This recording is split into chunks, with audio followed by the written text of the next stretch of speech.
नमस्कार मु प्रेमदा आपन स्वागत करछि मो YouTube चैनल विज्ञान बाइट्स को। ए चैनल टी हमरा खास करी ओडिया मीडियम पिलाओ पय जोठी आपण मैथ और साइंस रो बहुत वीडियो आगु पाइबे। तो चलो तो start करिवा channel row first video. तो आज हम स्टार्ट करिवा 10वीं श्रेणी रो लाइफ साइंस बा जीव विज्ञान जोथे कि तुम मानकर फर्स्ट चैप्टर अछि पोषण बा जोटा को हम इंग्लिश रे कहउचे न्यूट्रिशन। ठीक अछि पहिले तो फर्स्ट हमें हेडिंग बुझवा पोषण कोन बा कहा को कह जाए। ठीक अछि अच्छा देखा पहिले हमर जो ह्यूमन बॉडी अछि ना एटा गोटे बहुत कॉम्प्लिकेटेड दिन सटे या भितरे बहुत सारा जैव रासायनिक प्रक्रिया चलुछि। कोन कोन जैव रासायनिक प्रक्रिया जेमति कि आमे निश्वास प्रश्वास नउचे अम्लजान नउचे अंगारकाम्ल छाडुचे तो श्वसन हे गला गोटे खाइबा खाउचे खाद्य हजम होउची वर्ज्य वस्तु बाहरुची हाना नहीं परिपाक क्रिया हे गला रेचन हे गला जनन हला ए सब काम अछि रक्त संचालन हला ए सब टॉपिक तमरो साइंस बहिर अछि तमे आगु पढिबो किंतु ए सब प्रक्रिया चालुछि तो चालिबो केमिति हम बॉडी एते सारा प्रक्रिया करूछि केमिति ता पय किस्त ता गुड दिनस दरकार शक्ति तो दरकार नहले एते सारा काम करि परिबनी हा नहीं देखो मु तुमको गोटे सिंपल उदाहरण दउछि जेमति कि हला तमरो फोन तमे फोन रे किछि भी कर माने कर कॉल रे कास तो कथा हलो कि व्हाट्सएप चलेलो कि कौन गेम खेल या तुम फोन चार्ज तो हवा दरकार ना बैटरी जदि चार्ज न हो फोन तो चलबनी। सिमिलरली आम बॉडी मध्य जदि एथरे चार्ज नथिबो माने शक्ति नथिबो तो एते सारा काम से करिवो केमती। ठीक अछि तो शक्ति आनिबो कोठू एटा तो हम छोट बेलू पढ़चे कि खाद्य खाइले शक्ति मिले माने नहीं तो खाद्य रे एमिति कोन जिंस अछि जे सेथिरु शक्ति बाहर करिकी आम बॉडी एते सारा काम करूची बुझियला। तो खाद्य रे अछि हमर कोन ना पोषण अछि न्यूट्रिशन कोन अछि पिले पोषण आमे सेति पय पोषण युक्त खाद्य खाइबा निहाती आवश्यक पोषण ही हमर एते सारा काम करूची पोषण जदि न खाइबा तला हम बॉडी जैव रासायनिक प्रक्रिया हबनी आ कोन हबनी ना शरीर रो गठन हबनी वृद्धि हबनी माने देखो तमे आमे एका बेले तो एते बड़ जन्म होई नथले ना आमे एडिक्टे जन्म होइतले पुणी एते बड़ हेले पुणी बड़टे हेले तो शरीर हमर तो गढ़ी हेला वृद्धि हेला तो पोषण युक्त खाद्य खाइबा द्वारा आम शरीर गठन आ वृद्धि मध्य हेबो तापर आउ को हबो ना शरीर क्षय क्षति पूर्ण हबो क्षय क्षति कोन ना हमर जंती छोट मोट खंडिया कंगट हे गला आपे आपे भलो तो होउछ ना जीवन जाक से खंडियाटा सेमति रहउनी ना तो आम बॉडी ताकू पूर्ण भी करूची कोषरे टिश्यू रे बा अंग प्रत्यंग रे जहां भी जोठी क्षय क्षति होउची ताकू बॉडी पूर्ण करूची ए सबु काम पई हमकु पोषण निहाती आवश्यक बुझला पिले। तो सिंपल डेफिनेशन जदि कहबा पोषण कहले कोन बुझ ता हम लिखि परिया ना शरीर रो समस्त जैव रासायनिक प्रक्रिया जहां मु तुमको कहली जतक जैव रासायनिक प्रक्रिया हमर अछि श्वसन हला रेचन हला जनन हला परिपाक क्रिया हला रक्त संचालन हला जहां भी जैव रासायनिक प्रक्रिया अछि ताकू शरीर रो गठन आ वृद्धि ए सबु पाई जहां जहां उपादान दरकार जेउ जेउ दिनस दरकार ताकू संग्रह करिवो आ सेथिरु शक्ति काढिवो ए काम हमर पोषण जरिया रे ही हेई परिबो बुझला पिले। पोषण रो हमर तीनटा ही काम कोन ना बॉडी रो जैव रासायनिक प्रक्रिया कंप्लीट करिवो शरीर रो गठन करिवो वृद्धि करिवो आ शरीर रो क्षय क्षति भी पूर्ण करिवो ए काम पोषण जरिया रे होइता। ठीक अछि तो हम तो जानले पोषण आमे खाद्य रु पाउचे निहाती खाद्य रु ही पाउचे तो खाद्य कोठु हम पाउचे पुणी एटा तो आमे आगु छोट क्लास रु पढिचे कि प्राणी माने निज खाद्य निजे प्रस्तुत करि पारंती नाही उद्भिद करि पारे सबुज उद्भिद निज खाद्य निजे प्रस्तुत करि थाए को प्रोसेस रे आलोक श्लेषण प्रक्रिया या पई तमरो गोटे पूरा गोटे टॉपिक अछि आलोक श्लेषण प्रक्रिया केमिति हुए केमिति गछ तो खाद्य निजे प्रस्तुत करे ता हम आगु पढिबा एबे पय एति जानथो सबुज उद्भिद निज खाद्य निजे तयारी करि पार थाए किंतु प्राणी निज खाद्य निजे तयारी करि पारेनी से उद्भिद ऊपर निर्भरशील डायरेक्ट हो किंबा इनडायरेक्ट हो प्रत्यक्ष व परोक्ष भाबे प्राणी निज खाद्य पई उद्भिद ऊपर निर्भरशील थाए बुझियला। अच्छा तो खाद्य हमें कोठु पाउचे एटा हम जानि गले किंतु हमें जो खाद्य खाउचे ना पिले एटा जनरली गोटे जटिल अवस्था रे थाए माने गोटे कॉम्प्लेक्स फॉर्म रे सब बेले रही थाए खाद्य रो गोटे जटिल अवस्था रे थाए आम बॉडी ताकू नेई हमर जो परिपाक क्रिया अछि हमर सेथरे बॉडी ताकू हमर जटिल रु सरल फॉर्म को आनुछ बुझियला जटिल खाद्य को सरलतम करुछि।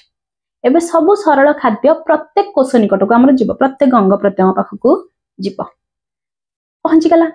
एबे कोषर काम कौन ना से सरल खाद्य रु शक्ति काढिबा, बुझि पारलो। तो सेही प्रोसेस हमर जो चलीछि सेटा होछि हमर अपचय। अपचय कौन ना जो सरल खाद्य जाइकी एबे पहुंची गला हमर प्रत्येक अंग प्रत्यंग निकट रे, सेठी कौन हबो ना सरल खाद्यर दहन घटिबो, जारण घटिबो, घटिकी सेथिरु बाहरिबो कौन हमर ना शक्ति, बुझिला। तो एई जो टोटल प्रक्रियाटा को आजिबो कौन हमर अपचय। जानि पारलो पिले, देखो मु गोटे छोट इये रे तुमको कहूछि, आमे जो खाइबा खाइले सेटा गोटे जटिल अवस्था रे थिला। जटिल माने खाद्य भितर बहुत सारा हमर कंपाउंड्स अछि, से कौन हे थांती ना एमती इच अदर सहित गुड़े तुड़े हेकी रहिछन्ति, ठीक है। जटिल अवस्था रे अछन्ति। तो आम बॉडी फास्ट आकु कौन कला ना सरल अवस्था को नहीं आसिला, आकु सब भांगी देला, ठीक है। एबे ए सरल खाद्य गुड़ाक जाइकी हमर प्रत्येक अंग प्रत्यंग पाखक गला, आउ सेथिरु बाहर कला कौन शक्ति। एटा थिला जटिल खाद्य, हेला कौन सरल खाद्य, सेथिरु हमर बहुत सारा बाहरला शक्ति। सरल खाद्यर दहन बा जारण घटिकी कौन घटिला, यार ना दहन घटिला, दहन घटिकी शक्ति बाहरला। तो ए जो टोटल प्रोसेस टाकू सरल खाद्यर दहन घटिकी जो शक्ति आमे बाहर करूचे, एई प्रक्रियाटा को आमे अपचय कहि थाउ, बुझिला पले। जोटा को इंग्लिश रे हमर कोआ जाय कैटाबोलिज्म। इंग्लिश टर्म भी तुम माने टिके टिके मन रखिबा आवश्यक, जोटा तुमको प्लस 2 को गले साइंस नेले हेल्प करबो। ताकू कैटाबोलिज्म बा अपचय बोली कहते। डेफिनेशन टा कहि दउछि, अपचय कोन ना सरल खाद्यर दहन बा जारण घटी सेथिरु शक्ति मोचित हेबा प्रक्रिया को अपचय कहते।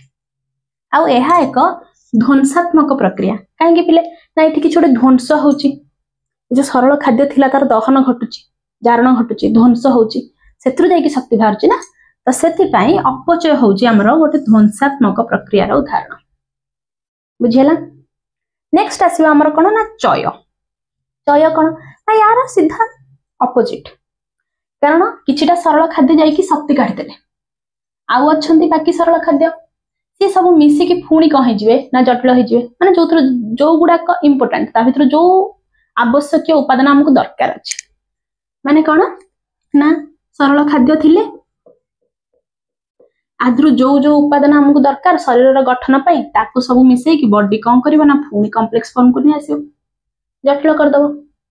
तो ए प्रक्रियाटा को हमें कहबा चय, जोटा को डेफिनेशन देख पिले ना खाद्य रु शरीर गठन पई आवश्यक उपादान जहा जहा दिनस हमको दरकार आम बॉडी तैयारी हवा पई, वृद्धि हवा पई, क्षयक्षति पूर्ण हवा पई, सेही उपादान सब सृष्टि करिया प्रक्रिया को हमें कहिताउ कोन चय, बा जोटा को हमर इंग्लिश रे कहआ जाय एनाबोलिज्म।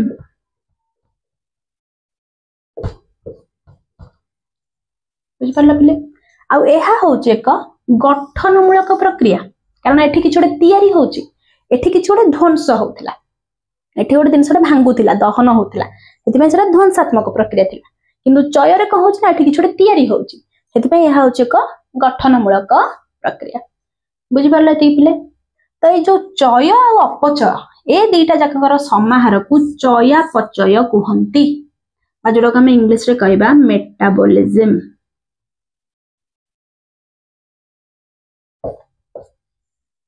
जानिला चय और अपचयर समाहार को चयापचय कह जाए। तमर 2 मार्क क्वेश्चन आसी परिबो चयापचय काहा को कहती, सेठी तमे ए दुईटा जाक वर्णना करबो। अपचय कोन ना सरल खाद्यर दहन घटिकी सेतरु शक्ति मोचित होला, से प्रक्रिया को अपचय कहती।